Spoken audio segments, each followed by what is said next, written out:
Hello नमस्कार दोस्तों, कैसे हैं आप लोग। आशा है कि आप लोग अच्छे और स्वस्थ भी होंगे। दोस्तों आज हम बात करेंगे पावर स्टार पवन सिंह जी और राजनंदिनी जी का गाया हुआ एक गाना के विषय में और भी दो तीन नए सिंगर के गाना के विषय में।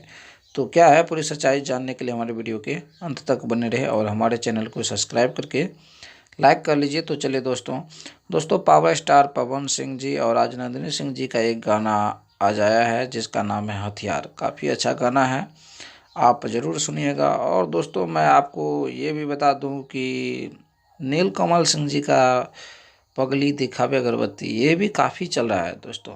आप नहीं अगर सुने हैं तो ज़रूर सुनिएगा। वैसे ये गाना तो काफ़ी दिनों से ट्रेंडिंग में है, सब तो सुने ही होंगे।